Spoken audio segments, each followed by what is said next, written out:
Hi my beautiful bookish friends, I'm Bowen and welcome to my channel. This video is going to be a book haul of every book I have purchased in 2023 so far. This year in my reading journal I actually have a spread called I Spend Far Too Much on Books. So I have January, February, March, April, May, June. This reading journal is only going to be for the first 6 months of the year, but it's just so I can keep track of how much money I'm spending on books. Just so I can be more mindful about it. There's also some books that I pre-ordered last year. I'm not 100% sure which ones those are, but I will try and put them in this video if I can remember which ones they are. The only book I purchased in January was The Marriage Game by Sarah Desai. I read this one already, I gave it a 2.25. Just that third act conflict just completely killed the entire book for me. But I was kind of putting myself on a bit of a book buying ban until I came back from my holiday, just so I'd have as much money to spend while I was away as possible. But this one slipped through the cracks, and I tell you something, it wasn't worth it. When I came back from my holiday, the first two books that I purchased were Only When It's Us and If Only You by Chloe Leese. This is book 1 and book 6 in the Bergman Brothers series. I received book 4 in this series as a Christmas gift from my dad, but my dad's dyslexic, he's not a reader, so he tends to buy me books out of order in a series. Even though I will put them in my wish list in order, he will just go with any random one. So he purchased book 4. Now I've read all of these up until book 6, which when I purchased it in February was a pre-order. It came out this month, I believe, and I cannot wait to get to this. It's going to be my next read. All of the rest of these I purchased in December on Boxing Day after Christmas, after I received my Christmas gifts. The only reason why I didn't purchase this one when I purchased these is because this one said on my wish list that someone had already bought it for me. And I think what had happened is my dad purchased this one and then was worried that it wouldn't arrive for Christmas, and then he cancelled the order because he doesn't use Amazon very much. Once my book buying ban was over, I bought the first book in the series. Now I have all of them that are currently out. There is one book left to come out, and I believe that comes out next year, and I can't wait. I love this series. The series is great. Next I bought the entire first 7 volumes of Spy Family. I saw this on an Instagram ad for like the first 7 volumes was only like £36 or something, I believe.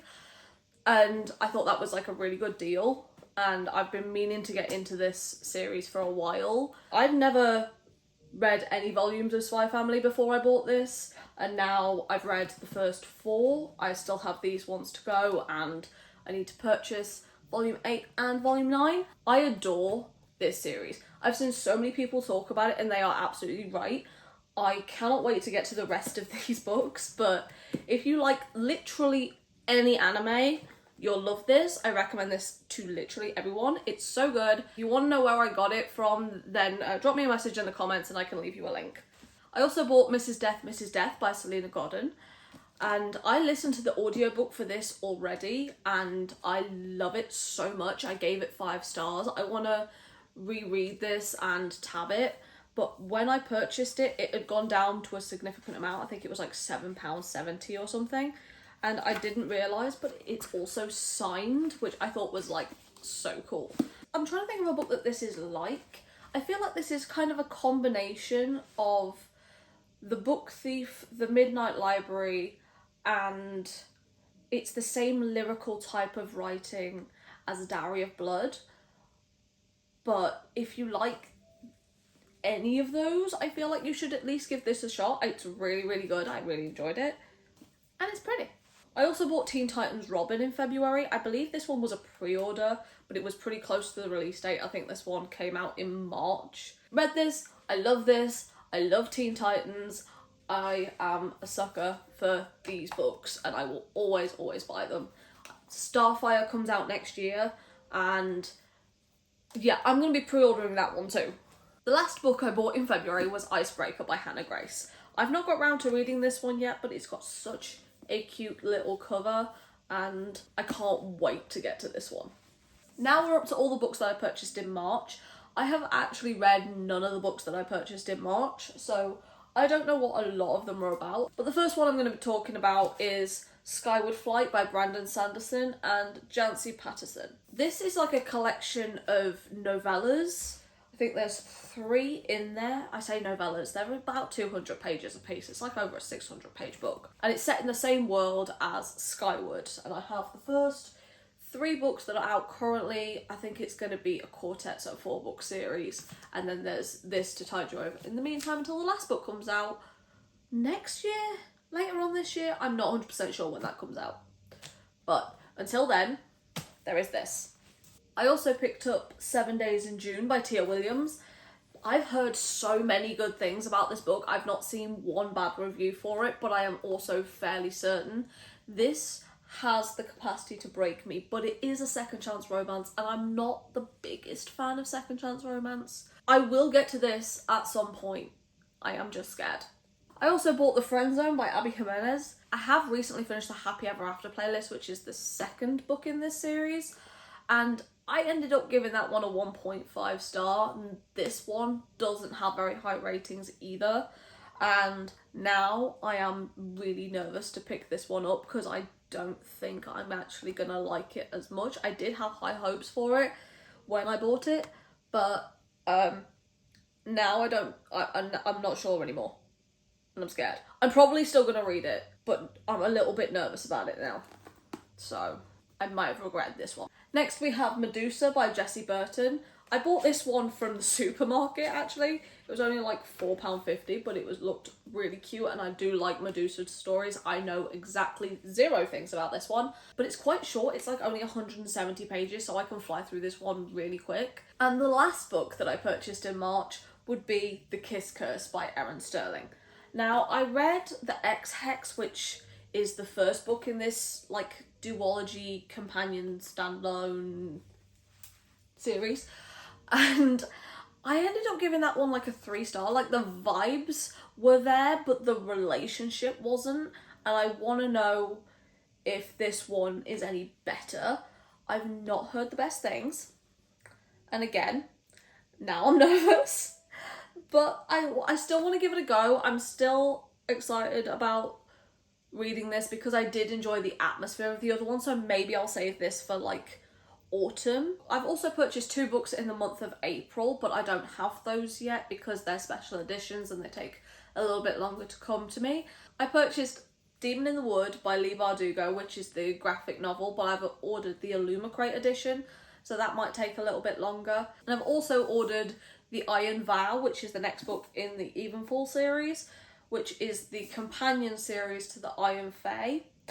I have the Fairy Loot special editions of all of these books so far, which is currently that I own 6 books. Have I read any of them? No. Have I purchased book 7? Yes. Why am I like this? Who knows? I'm very fortunate to have in my life my lovely friend Becca, who is my in real life reader friend. So if you've heard me talk about my in real life reader friend, that's who it is. And she gifted me a long time coming because she is moving, and she's moving away, and she's leaving the job, which is how I met her. And she sent me this, and with a little note that says, "I miss you already," and I love this. I got this and I cried. She is so sweet. She also gifted me the first 2 books in this series for Christmas because she apparently likes to spoil me, and I love her so much, and I cannot wait to get to this one. I am currently reading the first book in this series, but I have every intention of getting to this one. I'm going to read them in order, but this is the one I'm most looking forward to. And because this woman is the sweetest person on planet Earth, she also got me the Wisteria Society of Lady Scoundrels. This was a gift she sent me after my surgery as like a get well soon kind of gift, and I just think it is so sweet. I got this through the post and I about near cried, and I cannot wait to get to this one. I think it's like a historical romance, but with like a little bit of murder mystery in there as well, and I feel like this is going to be so much fun. Another one of the ones I pre-ordered last year is Things We Hide from the Light by Lucy Score. This one came out in February. I have already read it and tabbed it. Unfortunately, I didn't like it as much as the first one. I gave this like a 3.25. I just was really let down for this because it was one of my most anticipated of the year, and I will talk about it more in my April wrap up. I think that's all of the books that I've got this year so far, which is a considerable amount of books. If you got this far into the video, leave a heart emoji, whichever one your favourite colour is or whichever one you use the most, in the comments down below. And for now, thank you so much for stopping by. It's been lovely having you, and I hope to see you in another video coming very soon. Bye.